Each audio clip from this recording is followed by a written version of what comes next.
People often think that prison walls and wrongful accusations can break the spine of a human being, stripping away every ounce of their dignity until nothing remains but dust.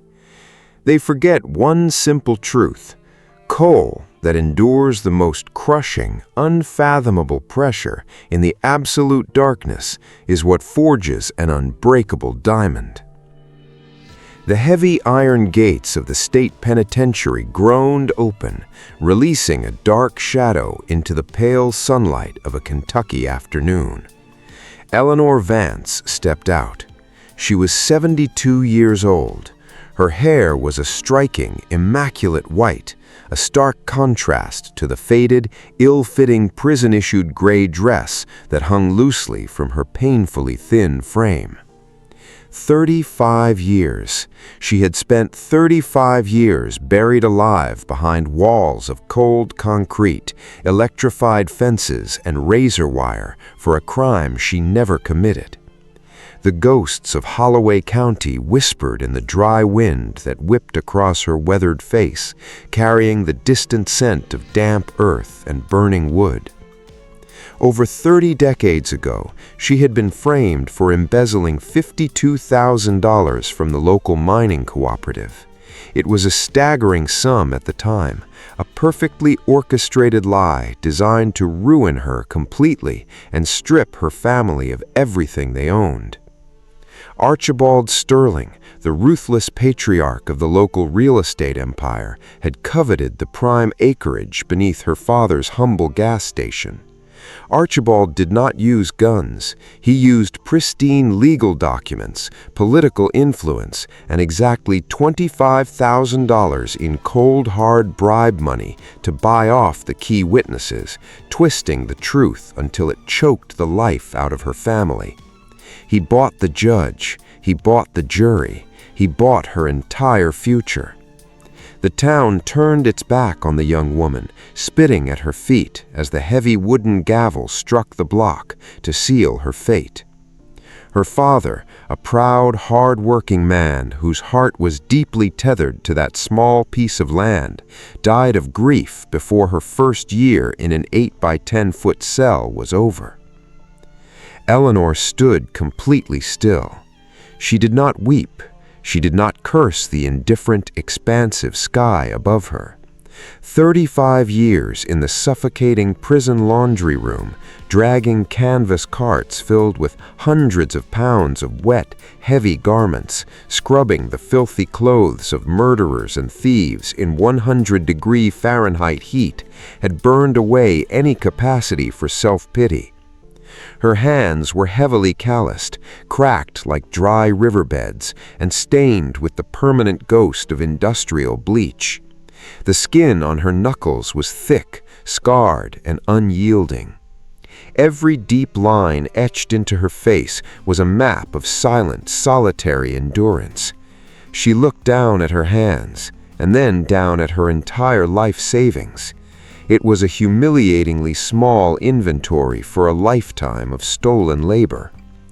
A clear plastic bag held exactly $38 in crumpled, worn bills. Alongside the meager money sat a single set of civilian clothes that smelled intensely of chemical mothballs, a cheap plastic comb, and one rusted brass key that belonged to a door she wasn't even sure still existed. The bus station was 2 miles down the glaring, sun-baked blacktop highway. Eleanor walked the entire way, her steps measured, deliberate, and perfectly even. The soles of her cheap canvas shoes scuffed against the rough gravel shoulder, but her posture remained as straight as a forged steel rod. Cars flew past her at 60 miles per hour, ignoring the solitary old woman walking through the dust. When she finally reached the ticket counter, the clerk, a young boy chewing loudly on peppermint gum, barely looked up from his faded comic magazine. "One way to Holloway," Eleanor said quietly, her voice hoarse from years of practiced silence, yet carrying an undeniable heavy weight. The clerk punched the mechanical register lazily. $12, he mumbled dismissively. Eleanor carefully extracted the worn bills from her plastic bag. She smoothed out the wrinkled edges with her scarred thumbs, treating the meager currency with meticulous respect before sliding the money across the scratched glass counter. She took her thin paper ticket and walked out to the shaded boarding platform. The massive diesel engine of the old transit bus idled aggressively, producing a low, rhythmic hum that vibrated through the worn soles of her aching knees. The bus ride was a blurry passage of time through the fading rural landscape. Miles of overgrown fields, abandoned coal mining equipment rusting in the sun, and sagging wooden fences rolled past the smudged glass window. Eleanor did not sleep a single wink. She watched the world she had been violently ripped away from, noticing how the grand oak trees had grown thicker, how the paint on the barns had peeled away to expose rotting gray wood, how time had mercilessly devoured the prosperity of her youth. Her heart beat with a slow, heavy rhythm in her chest. The town of Holloway was no longer the bustling mining hub it had once been. It was a rotting carcass of its former glory. The bus screeched to a sudden halt at the very edge of the county line, dropping her in a thick, choking cloud of gray exhaust. The dust settled slowly around her ankles. The silence of the abandoned roadside road was deafening, broken only by the distant caw of a single crow. Eleanor clutched her plastic bag tightly to her chest and began the final grueling walk down the forgotten dirt road. Her remaining fortune in this world amounted to exactly $26. The autumn wind howled violently through the skeletal branches of the dead pine trees, chilling the air to a crisp 50 degrees Fahrenheit. She stopped. The air grew perfectly still.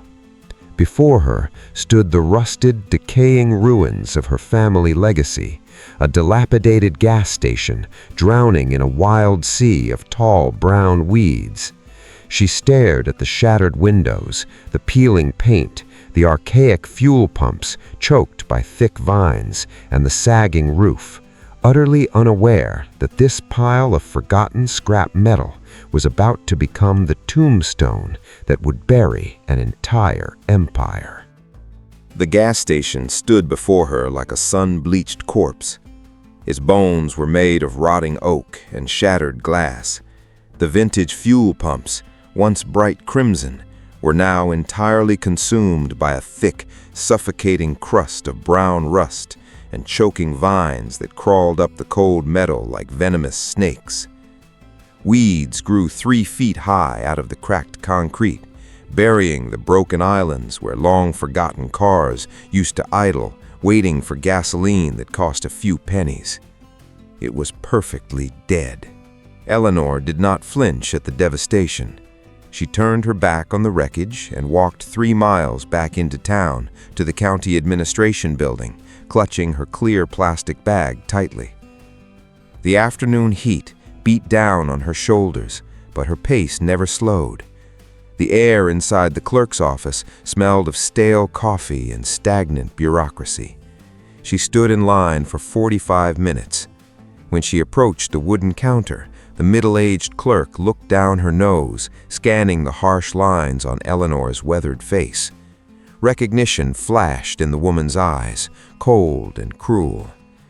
Whispers ignited like dry brush, sweeping through the rows of desks as the words, "The thief has returned," hissed through the suffocating air. Eleanor looked straight ahead. "I am here to pay the deed retention fee for the Vance property," she said evenly, her voice betraying absolutely no emotion. $15, the clerk snapped sharply, refusing to make eye contact. Eleanor silently placed $15 on the scratched counter, pushing the worn bills forward with a deeply scarred hand. She waited for her stamped receipt, folded it into a perfect square, and left the murmuring room behind her to walk the 3 miles back to the absolute isolation of her ruin. Night fell rapidly, plunging the structure into a deep, freezing darkness. The temperature dropped to 38 degrees Fahrenheit. The wind howled through the broken window panes, carrying the biting chill of the Kentucky wilderness. Eleanor gathered old cardboard boxes, flattened them over the dusty hardwood floor, and curled her frail body into a tight ball. She used her plastic bag as a makeshift pillow.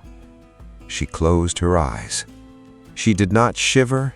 She did not shed a single tear for the soft beds or comforting embraces she had been violently denied for 30.5 decades.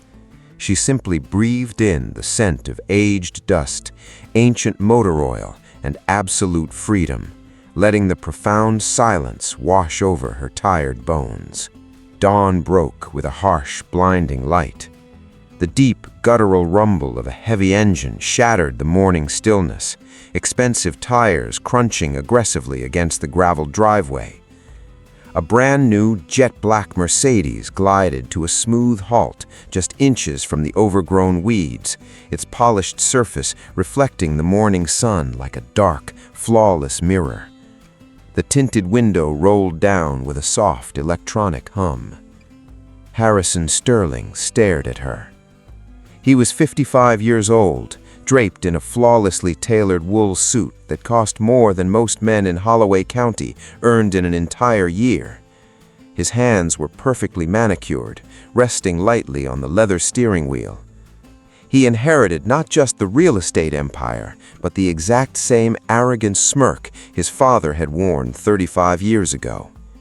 He looked at the soot on Eleanor's face, the dirt beneath her fingernails, and the pathetic, sagging roof of the ruin.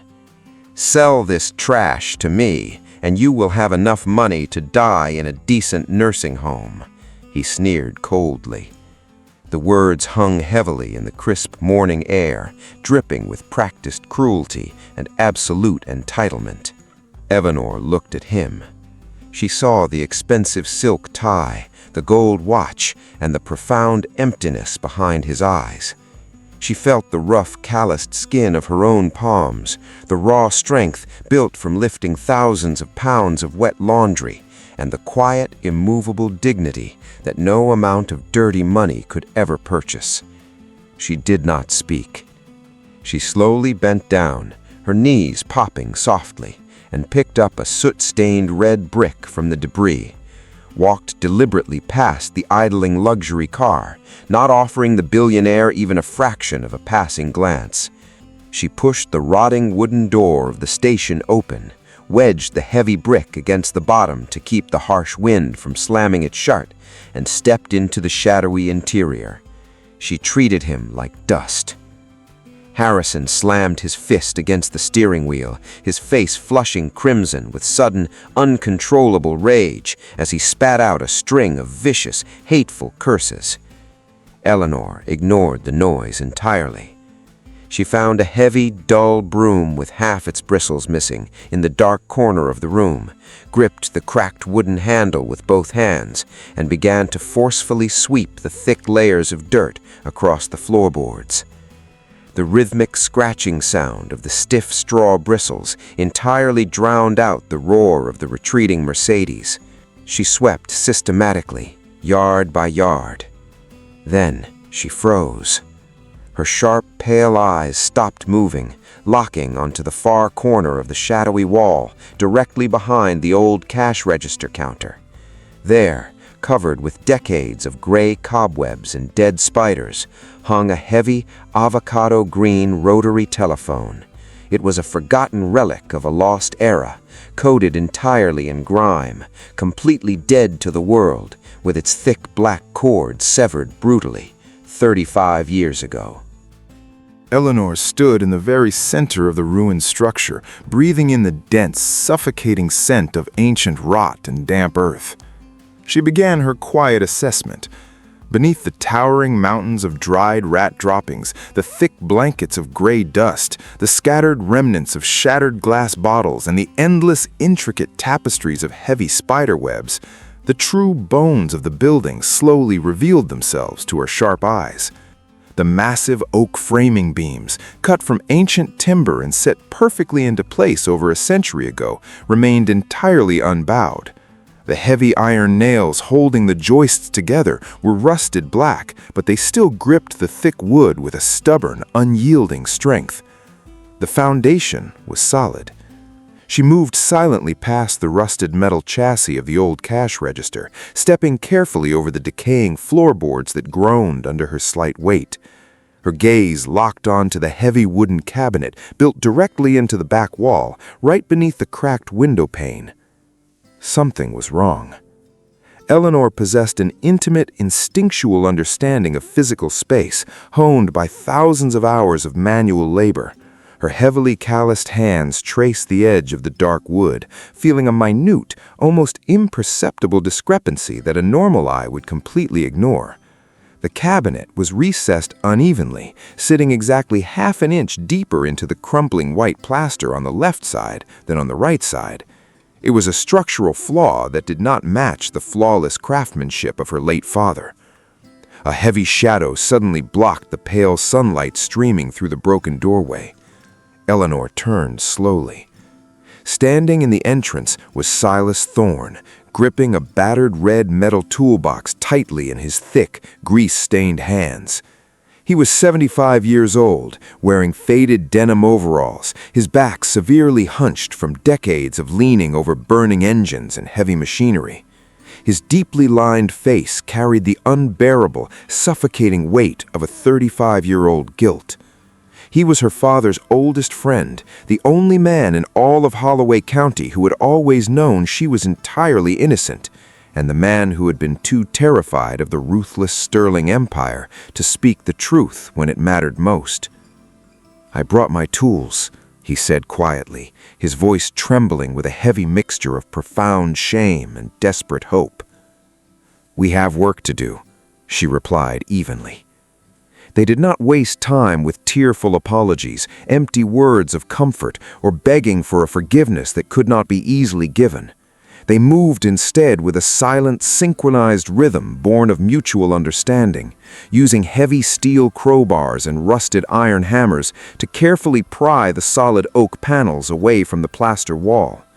The old wood groaned in violent protest, snapping loudly as Silas applied his entire body weight to the heavy iron bar, leveraging it against the sturdy wooden studs.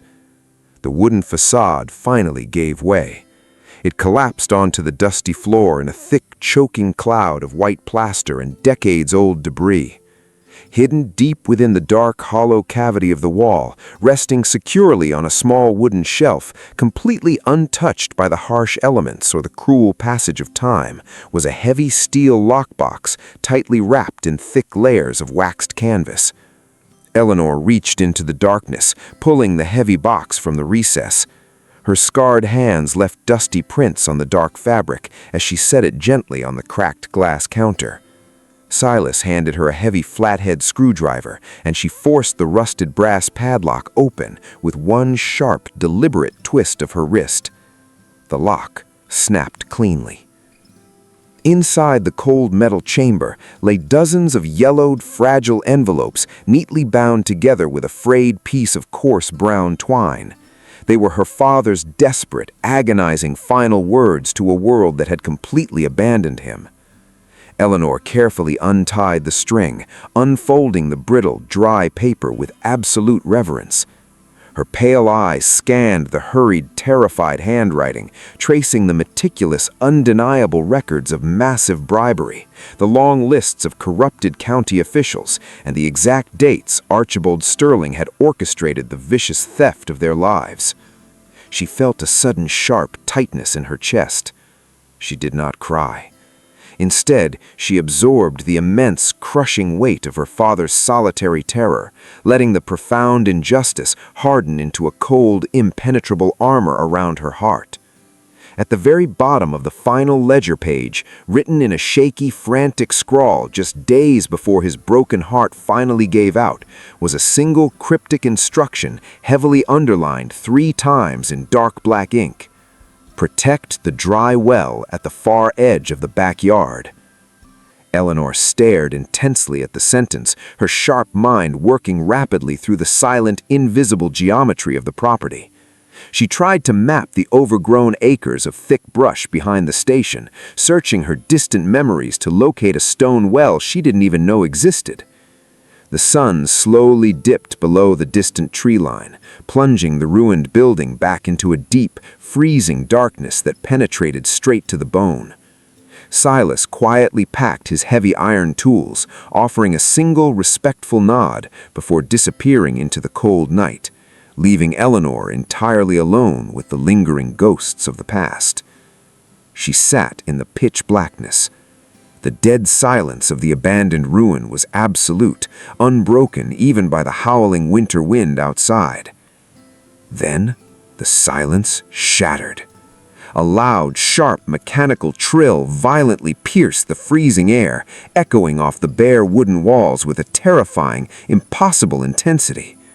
Eleanor slowly raised her head, her eyes locking onto the dark corner of the room across the shadows.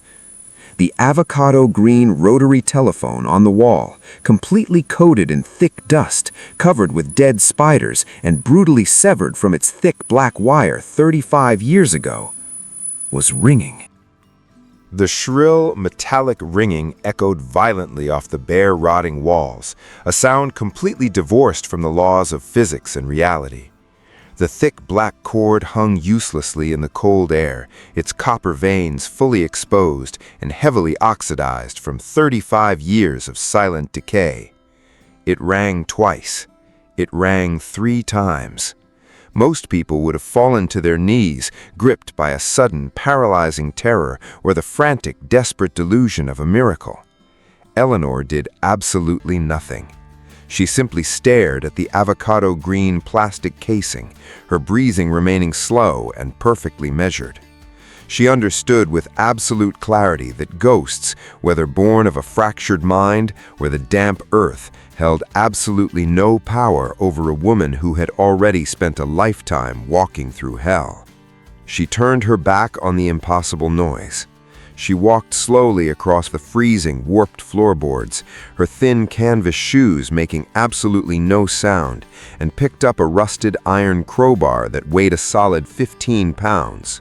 The ringing abruptly stopped, leaving behind a dead silence so dense it felt like a physical weight pressing down heavily on her fragile shoulders. She went to work. The labor was brutal, unforgiving, and completely devoid of any comfort or glory. Eleanor systematically dismantled the rotting interior of the ruined gas station, tearing down shattered drywall, ripping up heavily water-damaged oak floorboards, and dragging sharp, jagged sheets of rusted corrugated tin out into the freezing autumn air.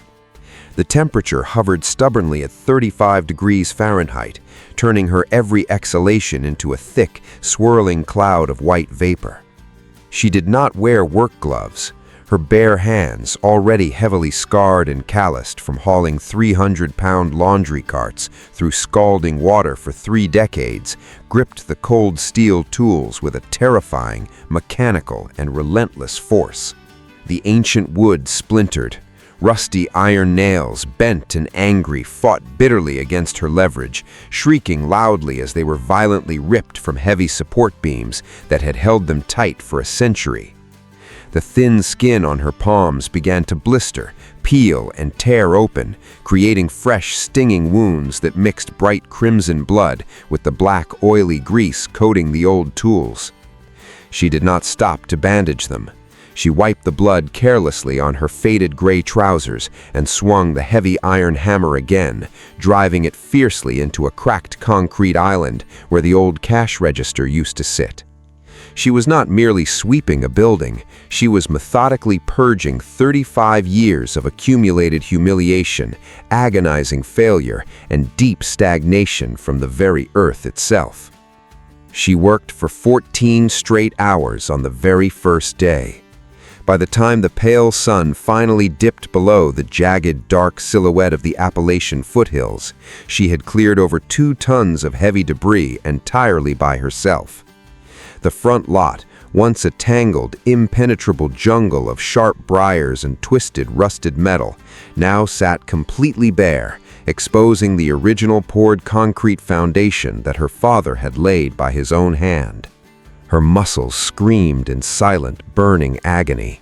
Her 72-year-old joints ground together terribly, like unoiled gears, but her face remained a perfectly blank, stoic mask of absolute resolve. The next morning, the sound of an approaching engine broke her deep concentration.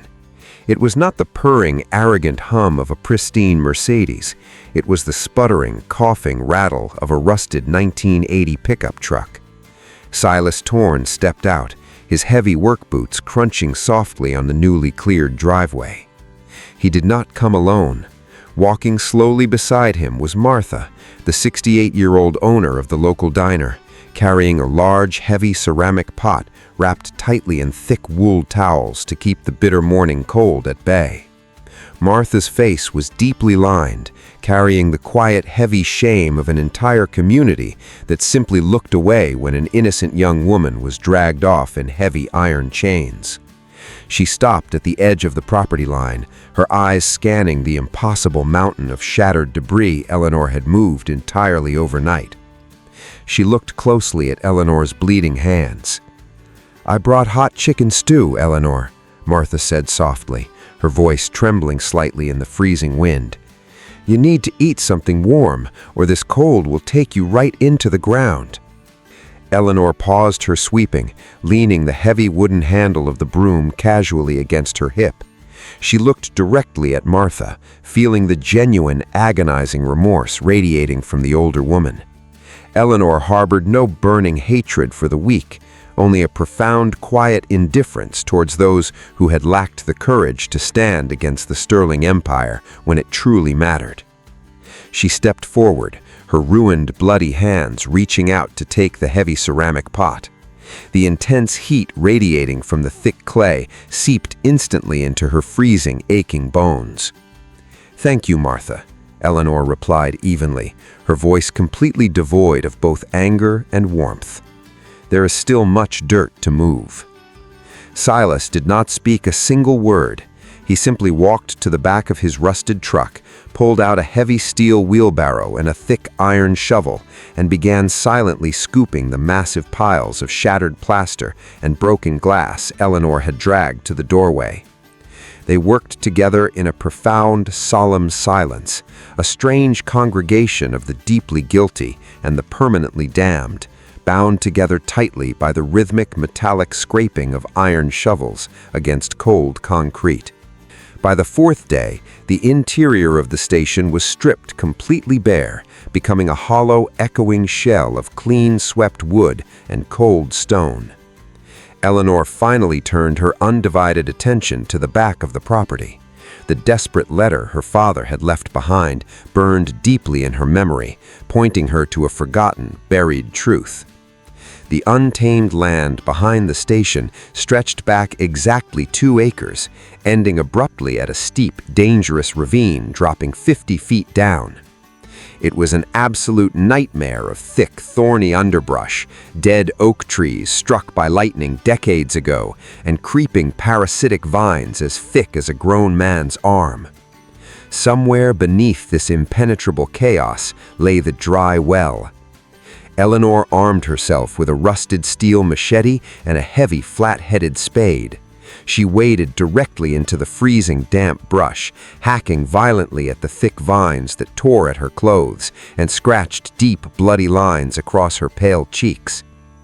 The temperature dropped even further, settling at a bitter 28 degrees Fahrenheit, freezing the morning dew into sharp, glittering ice crystals on the dead brown leaves.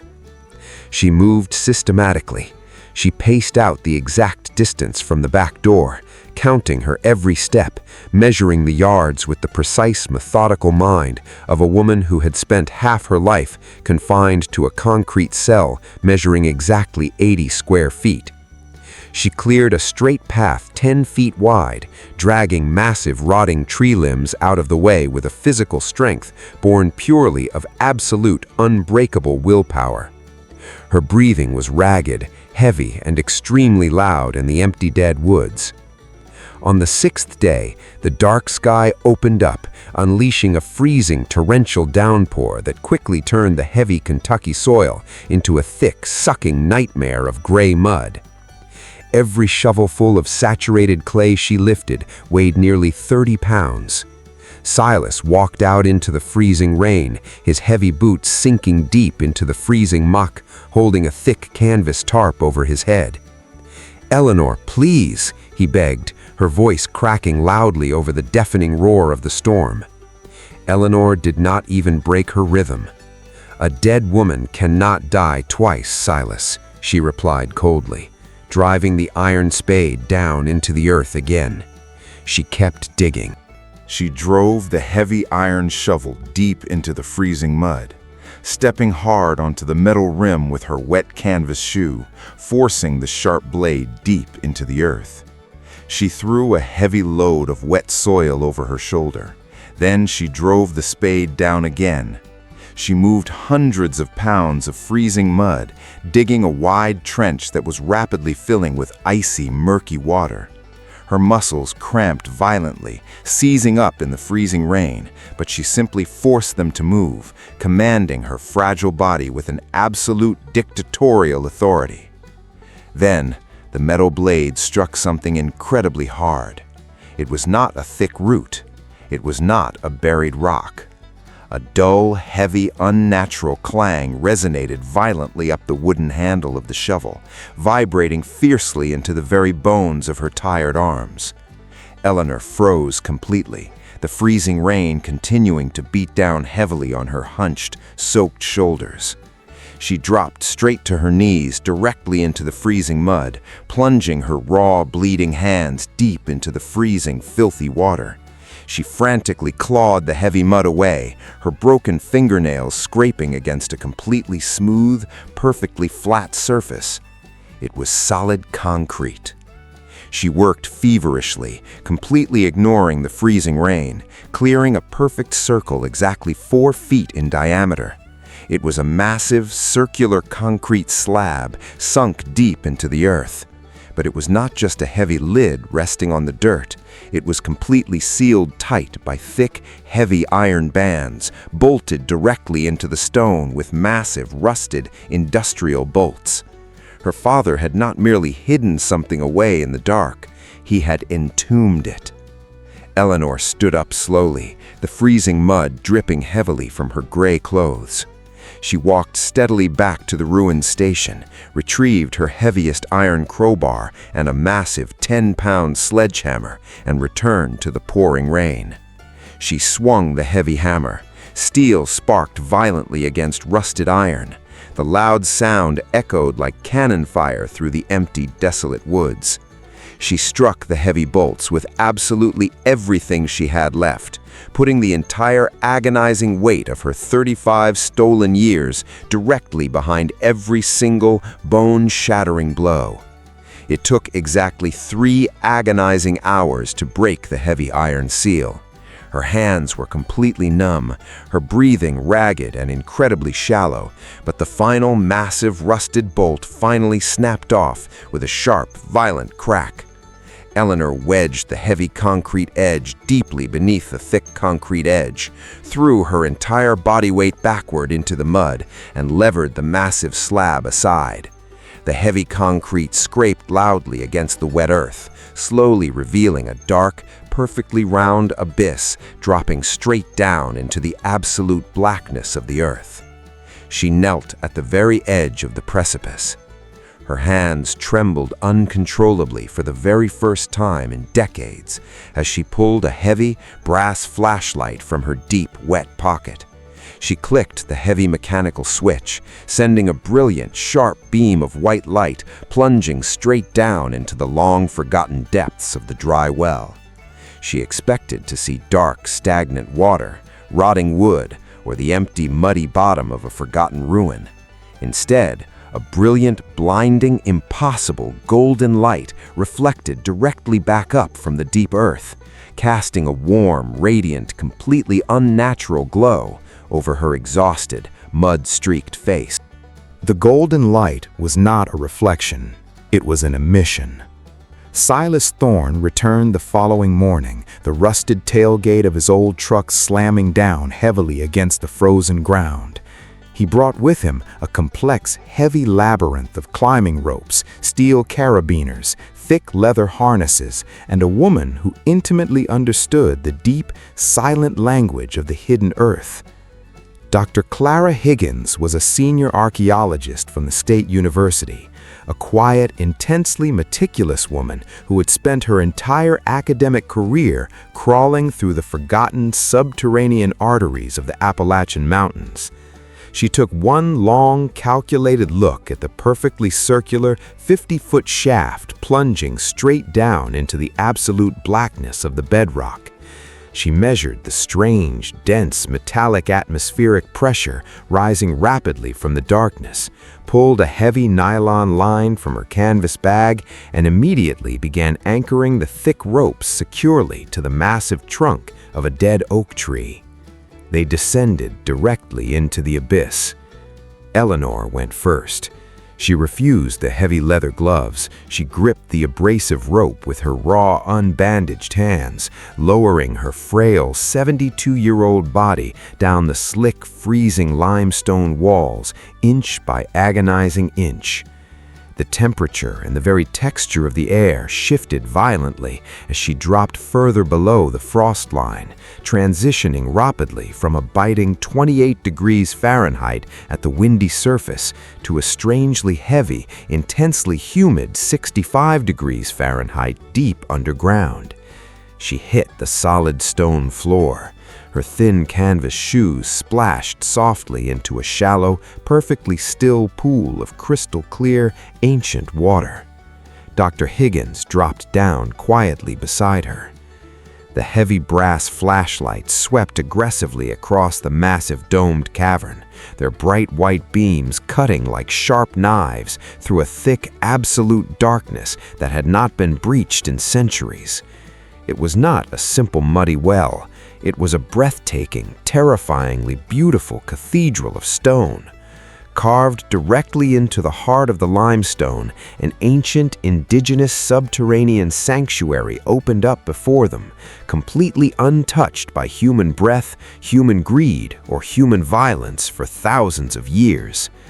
Elaborate, sweeping geometric patterns covered the curved cavern walls, depicting intricate celestial movements, long-forgotten rituals, and the deep migration of ancient peoples in vibrant, natural earth pigments that had miraculously defied the corrosive, destructive passage of time.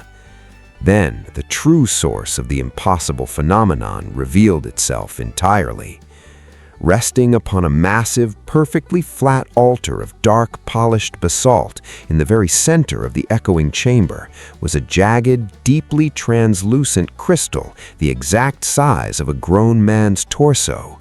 It was not just stone, it was heavily embedded, completely choked with thick, raw, pulsing veins of pure, unrefined gold. The massive deposit of precious metal caught the ambient beams of the flashlights, refracting the harsh white light endlessly through the complex crystalline structure, casting a brilliant, warm, golden luminescence across the dark, rippling water. The massive stone actually vibrated, pulsing with a strange, heavy, static charge that made the tiny hairs on Eleanor's arms stand straight up.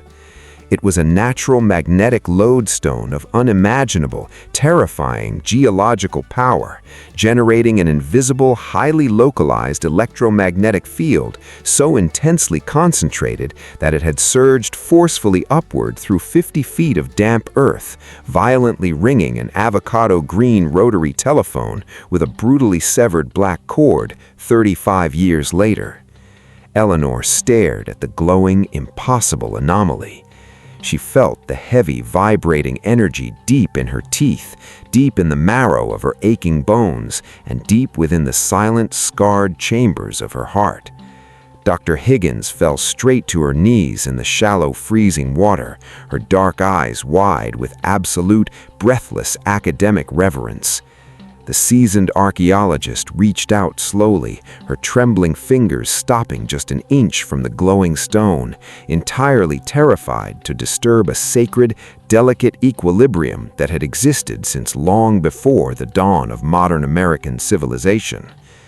"This is a sacred geological anomaly," Dr. Higgins whispered breathlessly, her voice echoing softly off the damp stone.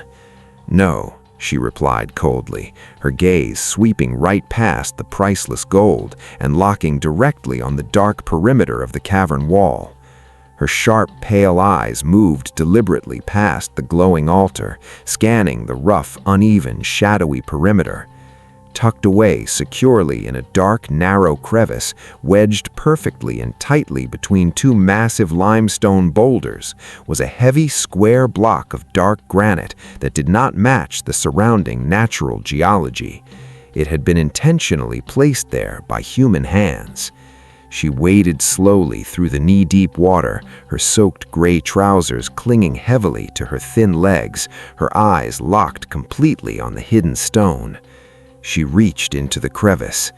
The stone box was incredibly heavy, weighing nearly 40 pounds, completely sealed tight with thick black industrial tar to permanently keep out the eternal destructive dampness of the underground cave. She dragged it onto the dry, flat surface of the basalt altar, pulling a sharp steel pocket knife from her damp jacket. She meticulously, aggressively scraped away the hardened tar, slicing deeply through the tight, ancient seal with the cold, mechanical precision of a seasoned surgeon. She wedged the steel blade into the crack and lifted the heavy stone lid. Inside lay the absolute, indisputable truth. Wrapped tightly in heavy, waterproof oilcloth were her father's final, most damning, most terrifying secrets. She unfolded the crisp, perfectly preserved legal documents.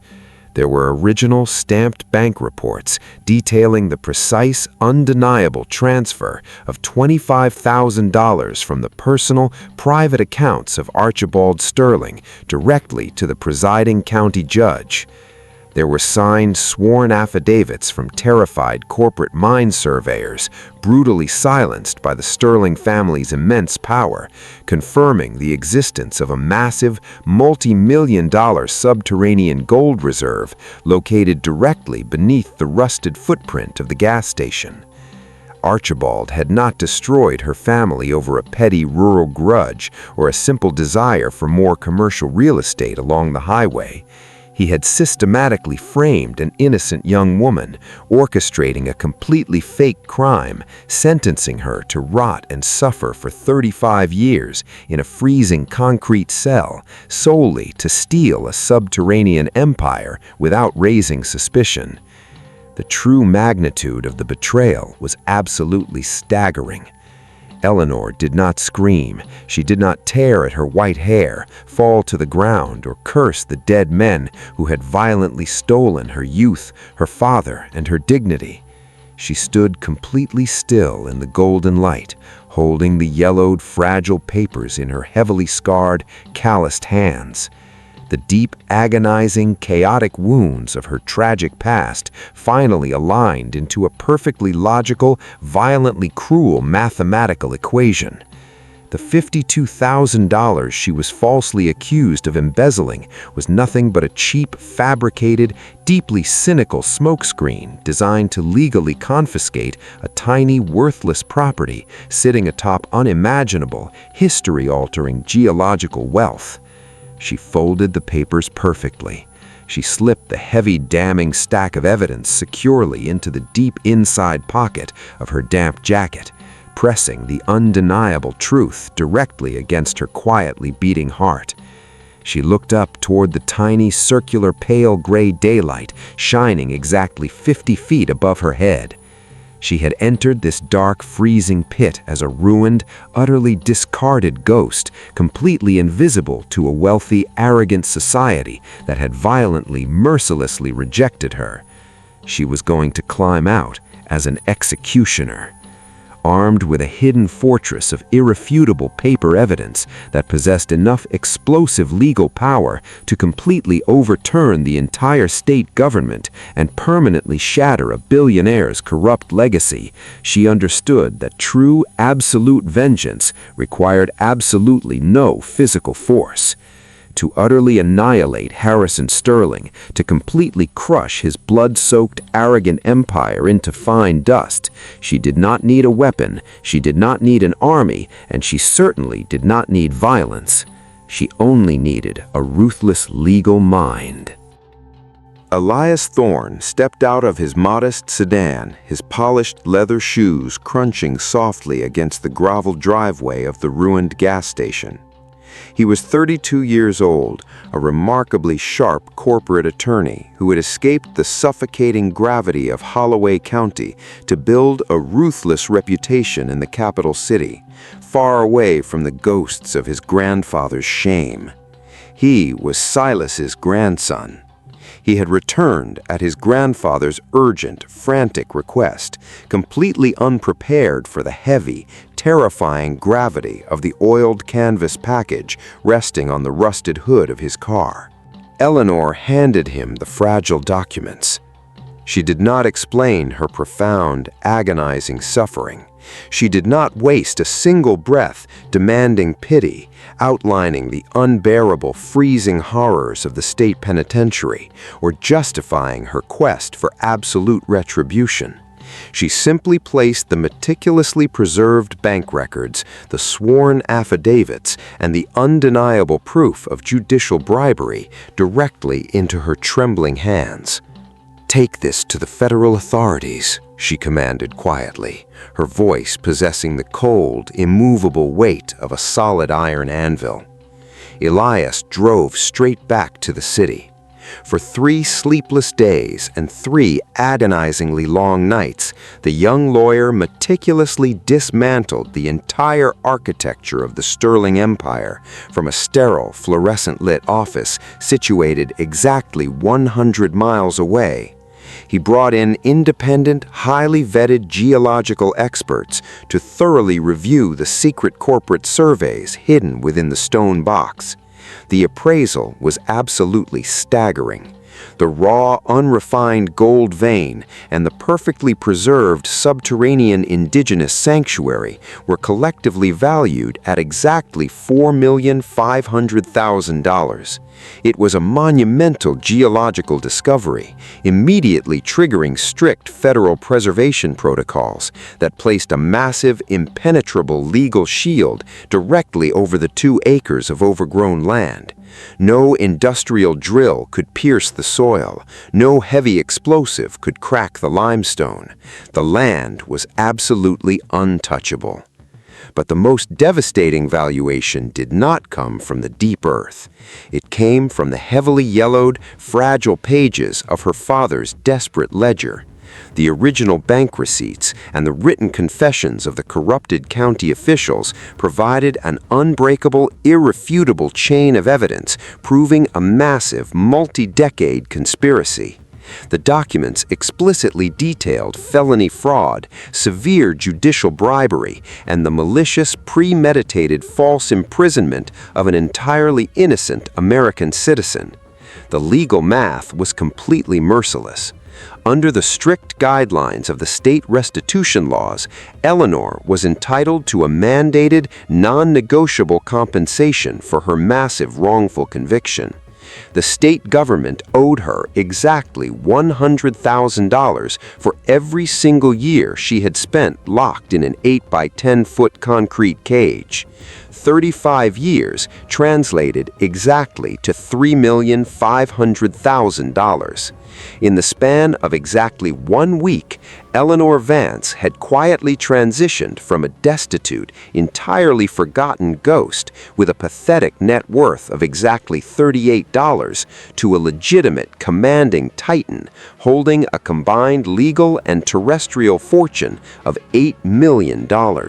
She held the absolute power to completely dismantle the corrupt foundations of the entire county, She possessed a perfectly signed, federally sealed death warrant for the bloated, arrogant Sterling Empire. She continued to sweep her floor. Back at the abandoned gas station, Eleanor did not purchase a new winter coat. She did not turn on the electricity, buy a television, or change out of her worn, heavily stained gray canvas trousers. She spent her days calmly replacing the broken window panes with fresh glass, working steadily through the biting 45-degree Fahrenheit afternoon winds, completely indifferent to her impending monumental wealth that would soon crush her enemies. Harrison Sterling, however, felt the invisible, terrifying noose tightening around his tailored throat.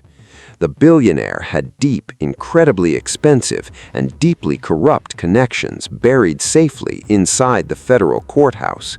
He received a panicked, desperate phone call in the middle of the night, informing him of the sealed federal warrants actively being drafted against his name, his massive company, and his late father's entire estate. The polished, arrogant facade of the Sterling heir completely shattered into a million frantic pieces.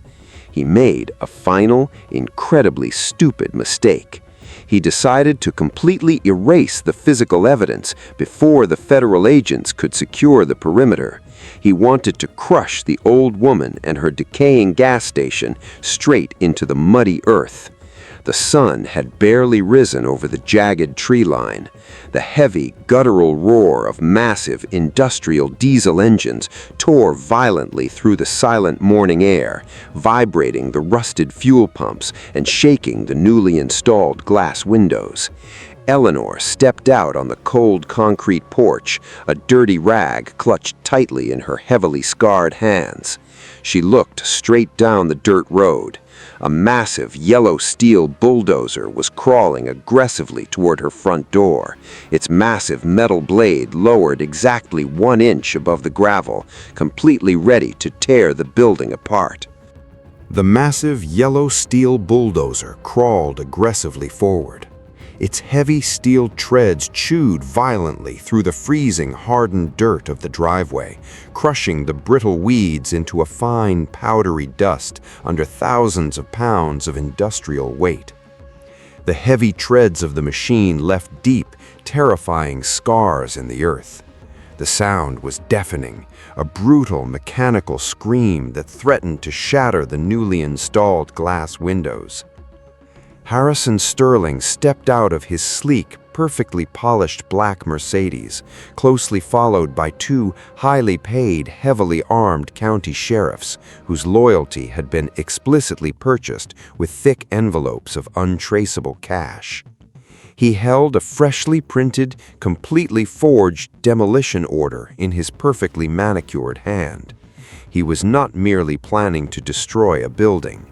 He intended to bury his father's sins, completely annihilate the newly discovered gold reserve, and erase Eleanor Vance from the face of the earth beneath 30 tons of crushed concrete and twisted iron. "Tear it all down," Harrison commanded loudly, his voice dripping with a frantic, unhinged arrogance.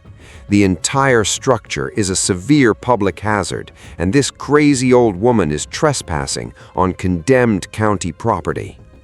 The heavy diesel engine roared. Black exhaust billowed into the crisp, 40-degree Fahrenheit morning air. The massive steel blade of the bulldozer lowered, ready to snap the ancient oak beams like fragile, dry twigs. Eleanor did not run. She did not beg the corrupt officers for mercy, nor did she scream for the neighbors who were already peeking terrified through their distant, dusty windows. She simply dropped her dirty cleaning rag onto the porch, walked slowly down the 3 wooden steps, and stepped directly into the path of the roaring machine. She stood perfectly still. Her thin frame was completely dwarfed by the massive mechanical monster, but her pale eyes locked onto the terrified machine operator with an intensity that completely defied logic, freezing the young man's blood in his veins. The operator slammed on the heavy hydraulic brakes. The massive steel blade screeched violently to a halt, stopping exactly 6 inches from Eleanor's chest. Harrison's face contorted into a mask of pure, uncontrolled rage. He marched directly toward her, his expensive leather shoes sinking slightly into the cold mud, waving the forged legal document like a weapon. "Move out of the way, you pathetic old ghost," he hissed venomously, his eyes wide with a desperate, cornered panic. "I have the legal authority to flatten this garbage heap, and if you do not step aside, I will have these officers drag you directly to the state asylum and lock you in a padded room for the rest of your miserable life." Eleanor looked at him. She saw a weak, terrified boy hiding inside an expensive suit. "You have no authority here," she stated evenly. Her voice was completely calm, barely louder than a whisper, yet it cut through the deafening roar of the idling diesel engine with the sharp, devastating precision of a surgeon's scalpel.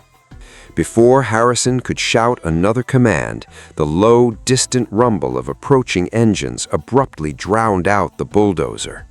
It was not the sputtering sound of local farm trucks. A fleet of 6 identical, heavily armored black sport utility vehicles tore aggressively down the rural highway, their red and blue emergency lights flashing violently in the pale morning sun.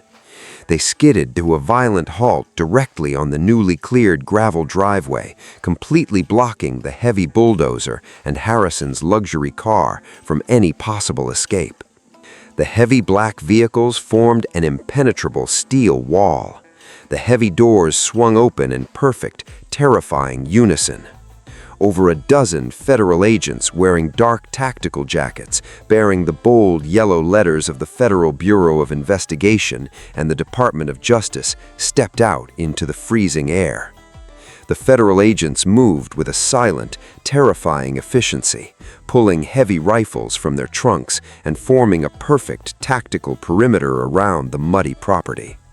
The 2 corrupt county sheriffs instantly dropped their hands from their heavy leather gun belts, stepping rapidly away from Harrison in a desperate, cowardly attempt to distance themselves from the doomed billionaire. Elias Thorne emerged from the lead vehicle. The young lawyer carried a heavy leather briefcase, his face set in a mask of absolute, unforgiving professional fury. He did not look at the heavy machinery. He walked directly toward Harrison, flanked entirely by 2 senior federal marshals. "Harrison Sterling," Elias announced loudly, his voice echoing sharply across the silent, frozen property. "You are under immediate federal arrest for severe criminal conspiracy, extensive judicial bribery, heavy evidence tampering, and the orchestrated false imprisonment of an American citizen." Harrison froze completely.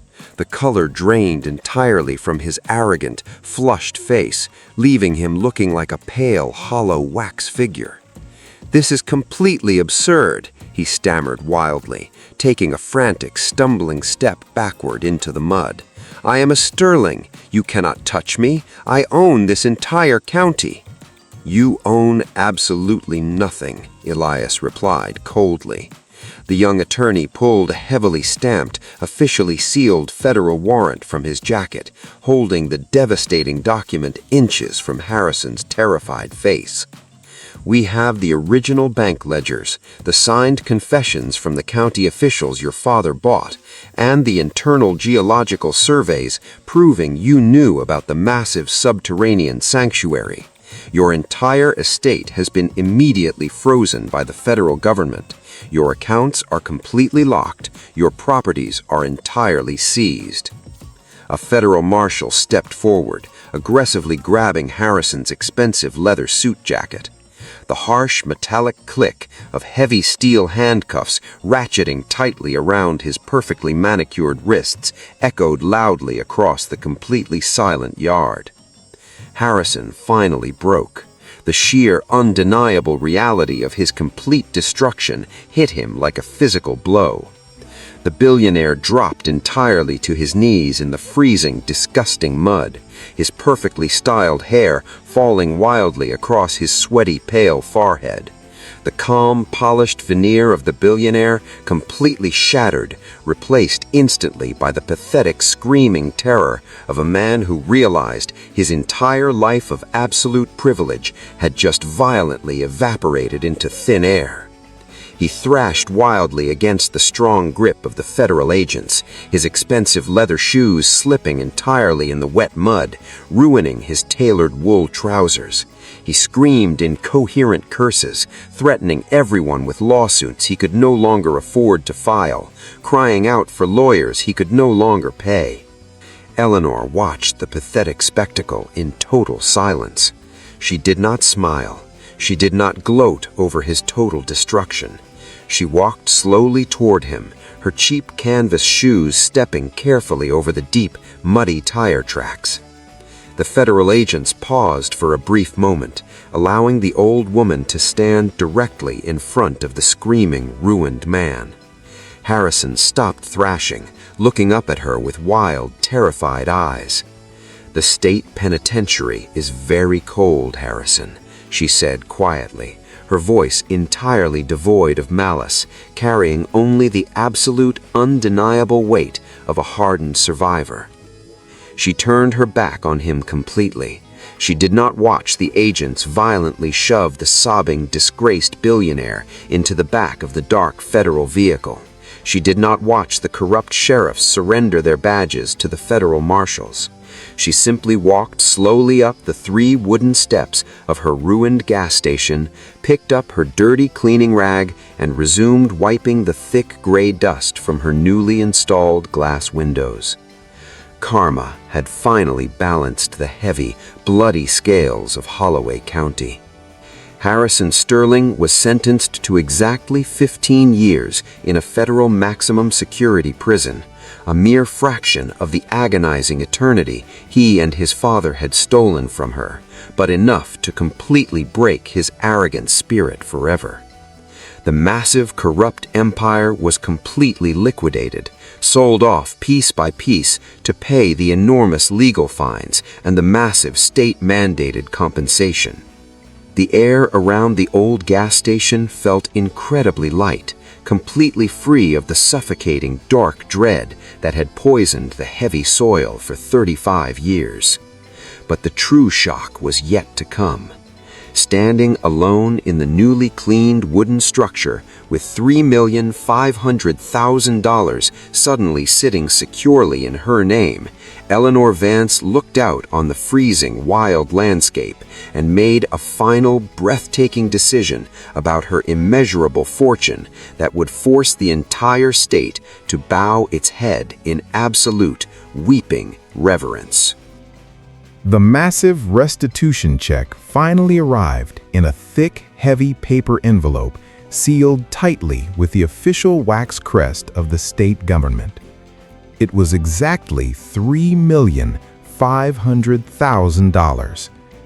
Eleanor Vance was officially, undeniably exonerated of every single fabricated crime that had stolen 35 years of her precious life. The massive legal system had finally bowed its heavy head to a ghost. The aggressive corporate mining companies immediately swarmed the property line like starving wolves, parking their expensive cars along the dirt road, offering her blank, unlimited checks to drill straight down into the ancient, glowing limestone. She rejected every single offer. She did not dig. Instead, Eleanor forged a permanent, unbreakable legal partnership with the National Historical Museum. She poured hundreds of thousands of dollars into constructing a massive, impregnable vault of heavy reinforced steel and thick poured concrete, permanently sealing the dry well beneath 3 feet of solid, impenetrable armor. The deep subterranean sanctuary, with its priceless veins of raw gold and ancient sacred history, would remain completely untouched, resting peacefully in the absolute dark where it belonged. the rusted, decaying ruins of the old gas station underwent a profound, stunning resurrection. She did not build a sprawling mansion. She did not purchase a luxury vehicle.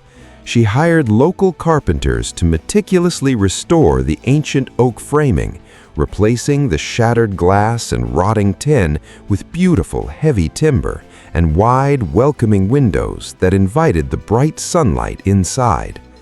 The abandoned, haunted ruin was completely transformed into a warm, bustling community agricultural market, a beautiful sanctuary dedicated entirely to providing fresh, organic food to the struggling, vulnerable families of Holloway County. A new dawn broke beautifully over the Appalachian foothills.